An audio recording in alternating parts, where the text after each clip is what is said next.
नमः श्रीवर्धमानाय निर्धूतकलिलात्मने सालोकानां त्रिलोकानां यद्विद्यादर्पणायते। रत्नकंडक श्रावकाचार्य परम मांगलिक ग्रंथ है। आचार्य समंत भट्ट स्वामी जो दूसरी तीसरी शताब्दी में हुए और वो उस युग में हुए जिस समय वाद विवाद का युग था। उस समय उन्होंने अपने ज्ञान के प्रभाव से वेदशालाओं में जाकर के जिन शासन की बहुत प्रभावना की, राजाओं को भी प्रसन्नचित्त किया ज्ञान के माध्यम से और जिन शासन का धर्म ध्वजा फहराई। ऐसे आचार्य के द्वारा ये महान ग्रंथ लिखा हुआ है, सबको पढ़ना चाहिए। इसमें 150 श्लोक हैं, संस्कृत भाषा में हैं। रत्नात्रय का वर्णन बहुत सुंदर है और ख़ास बात है संलेखना और समाधि कैसे लेना चाहिए उसकी भी क्रम विधि जो है बहुत अच्छी दी हुई है। आगे आएगा उसे अपन पढ़ेंगे। श्रावक की 11 श्रेणियां होती हैं, जैसे प्रतिमाएं कहते हैं, उसका वर्णन भी इसमें है। हम देख रहे थे अनर्थ दंड के 5 भेद, जिसमें से अपन पढ़ रहे हैं अभी दुःश्रुति। दुःश्रुति क्या है? जिसके माध्यम से हमारे जो हैं अनर्थ दंड होते हैं, निष्प्रयोजनकार होते हैं।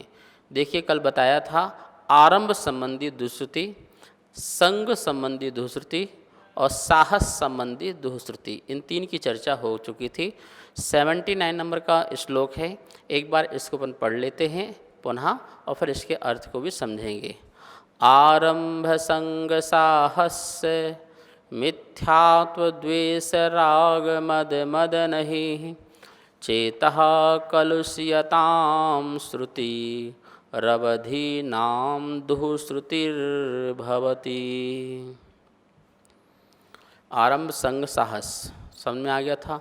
आरंभ संबंधी जो है दुःश्रुति करना, संग संबंधी मतलब परिग्रह संबंधी, और साहस मतलब जिन्होंने युद्ध महायुद्ध आदि हैं, जिन्होंने हिंसा लड़ाई झगड़े आदि जो भी कुछ भी किया हो, उन संबंधी ही दुःश्रुति लाना, अर्थात उनका पढ़ना पढ़ाना लिखना लिखाना।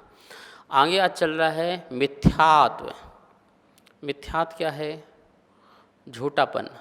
जो कुछ भी लोक में मिथ्या बातें चलती हैं, मिथ्या बातें बताई जाती हैं या मिथ्या काम होते हैं, मिथ्या धर्म हैं, मिथ्या गुरु हैं, मिथ्या शास्त्र हैं, इन सब के बारे में लोगों को सुनाना, पढ़ना, पढ़ाना, अध्ययन अध्यापन कराना, जितनी भी काल्पनिक चीज़ें हैं वो काल्पनिक चीज़ों को लोगों के सामने जो है हकीकत बना करके बताई जाती है। ये सब मिथ्या चीज़ें होती हैं। संसार में मुझे कोई सुखी दुखी नहीं कर सकता है, लेकिन इस बात को बताना कि देखो तुमने इसकी पूजा करोगे तो तुम सुखी हो जाओगे, नहीं तो दुखी हो जाओगे। तुमने इनकी पूजा करना बंद करी तो तुम्हारे पीछे वो पड़ जाएंगे और वो तुमसे रुष्ट हो जाएंगे। रुष्ट होंगे तो तुम्हारे परिवार में संकट ही संकट आने लगेगा। इस प्रकार के डराना और डरा करके वो लोगों को अपने चरणों में झुकाना, ये सब मिथ्यात्व है। और ऐसी मिथ्या बातों को तुम कभी सुनते हो, कभी तुम किसी को सुनाते हो, कभी पढ़ते हो, कभी पढ़ाते हो, ये सब दुःश्रुति है। जिससे मैं सच्चे मार्ग से भटकूं, जिस चीज़ से भी मैं सच्चे मार्ग से भटकता हूँ वो सब दुःश्रुति कहलाएगी।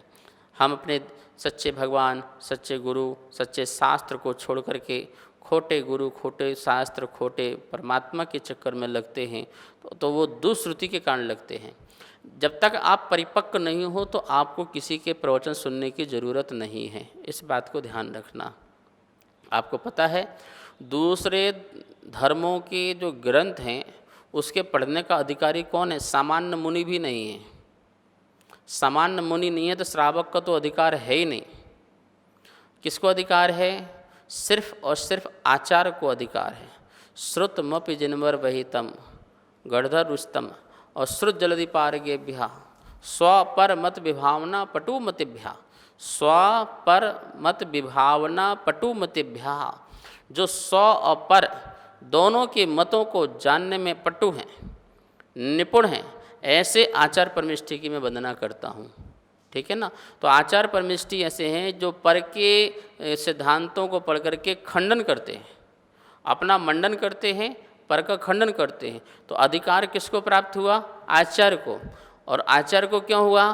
क्योंकि आचार्य हर कोई नहीं बन सकता। देश कुल जाई शुद्धा, जो देश शुद्ध, कुल शुद्ध, जाति शुद्ध होगा, जिसकी परंपरा में, परिवार में मुनि धर्म को स्वीकार किया गया है, मुनि धर्म बने हैं, ऐसी परंपरा के जो हैं आचार्य बनते हैं। नियम जो उनकी कुल परंपरा में देख लो तो इस प्रकार से वह व्यवस्था मिलेगी। और देश का शुद्ध हो, कुल का शुद्ध हो, जाति का शुद्ध हो, विश्व परिणामों से शुद्ध हो, निर्मलता वाला व्यक्ति हो, इस प्रकार का वो आचार होता है। और उसी आचार्य को अपने ग्रंथ तो पढ़ने का अधिकार तो सबको है, लेकिन दूसरों के ग्रंथों को पढ़ने का अधिकार भी उन्हीं को है। इसलिए देखो, अकलंक आचार्य, समंतभद्द आचार्य, पूज्यपाद आचार्य, जिन्होंने वाद विवाद किया, दूसरे धर्मों के साथ बैठ कर के वाद विवाद किया, उनके धर्मों को पढ़ा होगा तभी तो विवाद किया होगा। और पढ़ने के बाद तुम्हारी ये बात गलत है, ये सही है, ये गलत है, सही, इस प्रकार से उन्होंने निर्णय लिया। तो यहाँ ये कहा जा रहा है कि हम लोग क्या करते हैं, कोई भी टीवी में प्रवचन आ रहा है, किसी का महाराज बहुत अच्छा बोलते हैं, वो बहुत सुंदर बोलते हैं, भले हमारे जैन नहीं हैं लेकिन बहुत अच्छा बोलते हैं, ये बात उनकी अच्छी लगती है। भाई ये जो है रसगुल्ले में डाला हुआ एक जहर है, ठीक है। एक बहुत सुंदर लड्डू है, लड्डू की तारीफ़ कर रहे हो महाराज, इसमें ये लड्डू है, इसमें काजू है, इसमें बादाम है, इसमें छुआरे हैं, सब कुछ है, सब बढ़िया है, बहुत बढ़िया है, क्या कमी है? बस इसमें एक बूंद जहर है बस। तो भैया वो जो एक बूंद जहर है वो नुकसानदायक है, ठीक है। इनकी सब बातें तो बहुत अच्छी होती हैं, एक आध दुख का बातें जो होती हैं वो अच्छी पसंद नहीं होती हैं, वो थोड़ी गलत हो जाती हैं। वैसे तो बहुत अच्छा बोलते हैं, वैसे तो बहुत अच्छा करते हैं। भाई साहब जो आपको वो जहर मिल रहा है एक एक शब्द का, वो भी आपको बहुत नुकसानदायक है, ठीक है ना। इसलिए जो यहाँ बात की जा रही है मिथ्यात्व संबंधी, मिथ्यात्व संबंधी जो बातें हैं वो दुःश्रुति हैं, उनकी हमें चर्चा नहीं करना है। जिन जिन चीज़ों से हमारे जीवन में जो अच्छे मार्ग से हटा दे, बुरे मार्ग में ले जाए, ठीक है ना, उन सबको ध्यान में रखते हुए हमें जो है ये दुःश्रुति छोड़ना चाहिए, दुःश्रुतिपन छोड़ना चाहिए। मिथ्यात्व दुःश्रुति, ठीक है। मिथ्यात्व समझ में आ गया आपको? जो आपको संसार में भ्रमण कराए, जो संसार में आपको दुख दे, जो संसार में आपको कष्ट दे, जो 84 लाख योनि में भ्रमण कराने का कारण बने, जो कर्मों को बंद बांधने में कारण बने, मिथ्यात्व जैसे कर्म बने, घोर जो कर्म हैं, निवृत्ति निकाचित जैसे कर्मों का बंध बंधे, ऐसे कर्मों को बंधवाने वाला ऐसा मिथ्यात्व संबंधी जो दुःश्रुति उसको त्याग करना चाहिए। इन सब के कारण तो हमें ऐसी कोई भी कार्य नहीं करना है, ऐसा कोई सोच नहीं लाना है, ऐसा कोई पढ़ना पढ़ाना नहीं है जिससे दुःश्रुति पैदा हो। बहुत सारे लोग जो हैं, जो भी पुस्तक हाथ में आती है पढ़ना प्रारंभ कर देते हैं, कभी किसी उपन्यास को लेकर के, कभी किसी के दूसरों को ग्रंथों को लेकर के, ठीक है ना, और उसको पढ़ के उनको बदलते जाते हैं। ऐसे बहुत सारे राइटर हैं जो अन्य धर्मों को, जो अन्य बातें हैं, जो मिथ्या बातें हैं, उसको इस प्रकार से प्रस्तुत करते हैं कि वो प्रस्तुत करके वो खुश हो जाते हैं। अब देखो, इस सृष्टि का कर्ता कौन है? कौन ने सृष्टि बनाई? कौन सृष्टि बनाएगा? कौन मिटाएगा? तो आप बोले किसी भगवान ने बनाई है।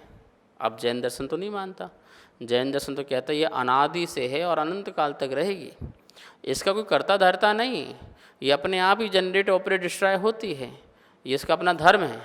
लेकिन इसमें किसी की मालिकियत हो, किसी का स्वामी हो, नहीं महाराज जी आपको पता नहीं है, एक एक पत्ता भी बिना परमात्मा के, ठीक है, हिलता नहीं है। अच्छा भैया, तो हवा क्या करेगी फिर? हवा भी हिलाएगी तो परमात्मा हिलाएंगे, पत्ते हिलाएंगे, एक एक कंकड़ पत्थर भी परमात्मा का है। ये सब बातें जो हैं ये बिल्कुल साइंस में बिल्कुल भी घटित नहीं होती हैं।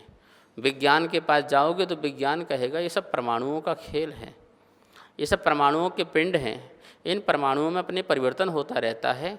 एक ही चीज़ कितनी चीज़ प्रकार की बन जाती है।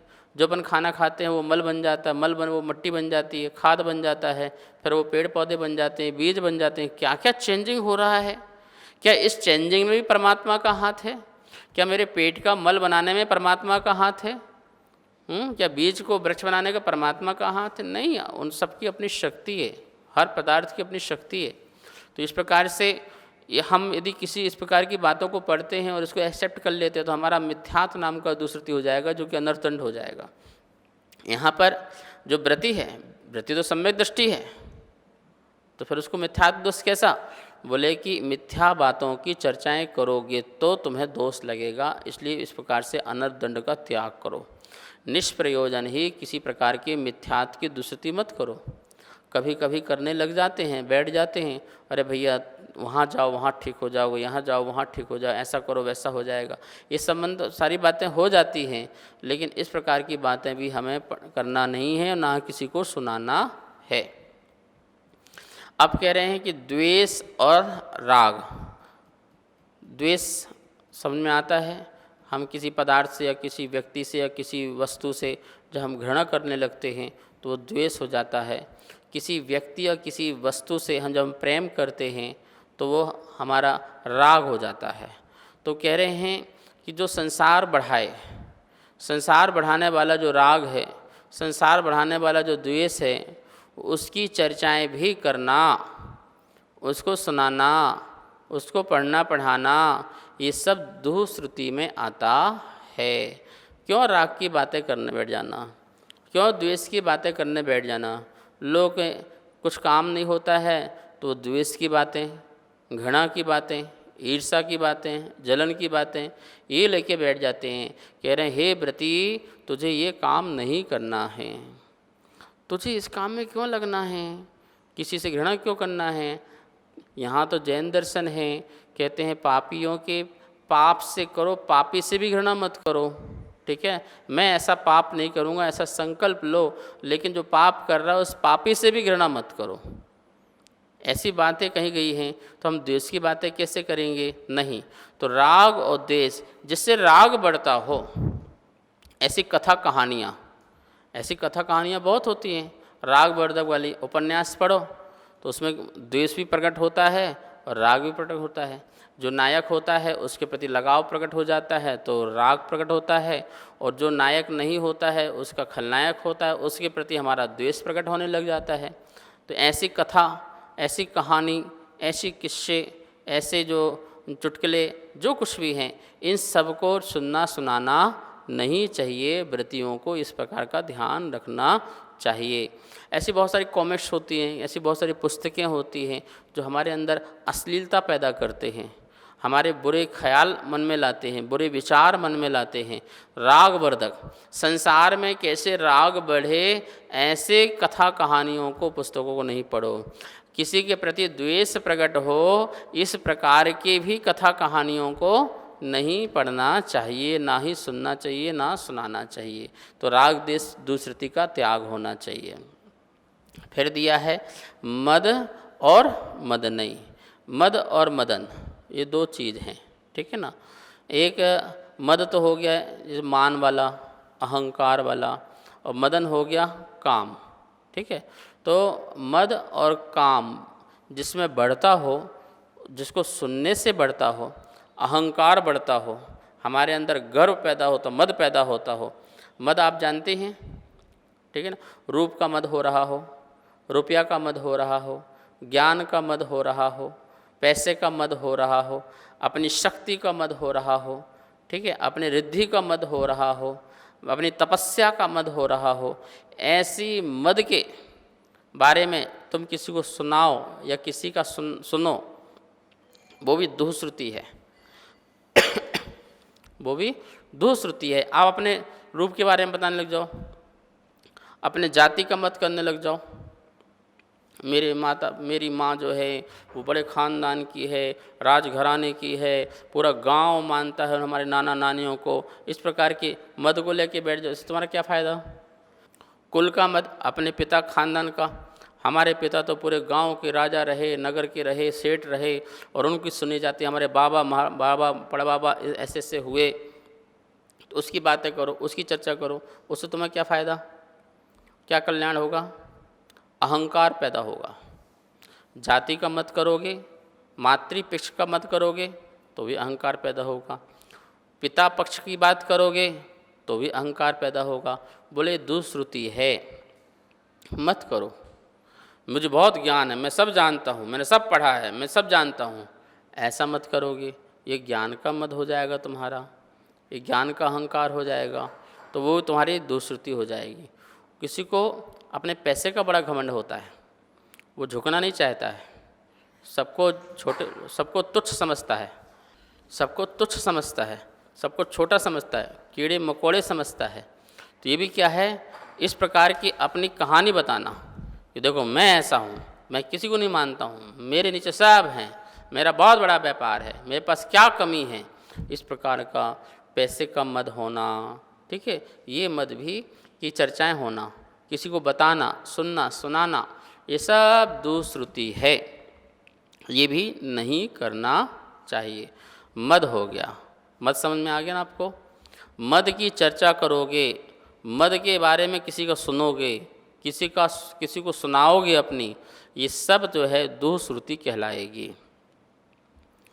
मद नहीं, मद मतलब होता है काम भोग, इंद्रियों के प्रति जो आसक्ति है वो काम भोग कहलाता है। रसना इंद्री और स्पर्शन इंद्री को काम इंद्री कहते हैं। रसना इंद्री खाने की लोलुपता, स्पर्शन इंद्री किसी को स्पर्श करने की कामुकता, भावुकता, ये जो चीज़ें हैं ये काम भोग कहलाता है। ये जो दो इंद्रियां हैं, ये दो इंद्रियां ही पहाड़ी पाप की जननी होती हैं, पाप को पैदा करने वाली होती हैं। जो रसना इंद्री है वो रसों का स्वाद लेकर के अपने स्वरूप को भूलती है। काम इंद्री, जो जनन इंद्री, ये जो इंद्रियां हैं ये हमारे स्वरूप को नष्ट करती हैं। तो इसलिए यहाँ कहा जा रहा है कि ये इनकी चर्चाएं भी करना बेकार है। आप काम भोग करते हैं वो अपनी भूमिका है, लेकिन उसकी चर्चा करना, उसकी बात करना, वैसे शास्त्र पढ़ना, भैया आजकल क्या पढ़ रहे हो, काम शास्त्र पढ़ रहे हैं, क्या पढ़ रहे हो, पाक शास्त्र पढ़ रहे हैं, खाना कैसे बनाए, बढ़िया बढ़िया सुंदर सुंदर, इन चीज़ की चर्चाएं, ये क्या है, नहीं, काम भोग की चर्चाएं नहीं होना चाहिए। ठीक है, दुनिया में व्यक्ति के पास दो ही चीज़ खराब होती है, एक काम और एक क्रोध। काम और क्रोध जो है व्यक्ति को नष्ट कर देता है, व्यक्ति का ज़िंदगी खराब कर देता है। और काम और क्रोध नहीं होता है तो वो व्यक्ति जो है सुंदर होता है, मन सुंदर होता है, उसका जीवन सुंदर होता है, सात्विक होता है, सज्जनता होती है, साधुपना होता है और वो अच्छा आदमी होता है। तो ये सब जो चीज़ें हैं हमारे चेतः कलुषिताम, चित्त को मलिन करने वाली चीज़ें होती हैं, इनका हमें त्याग करना चाहिए। और अनर्थ दंड, दुःश्रुति अनर्थ दंड त्याग होगा तभी हमारा अनर्थ दंड त्याग व्रत का पालन हो पाएगा। शेष विषय कल समय हो चुका है। आइए माँ जिनवाणी की स्तुति करते हैं। जावाणी के ज्ञान से सूझे लोकालोक, सो वाणी मस्तक धरूं सदा देत हों धो। हे जिनवाणी भारती तो हे जपो दिन रेन, जो तेरी शरणा धरे सो पावे सुख चैन। सबको बहुत बहुत मंगल आशीर्वाद।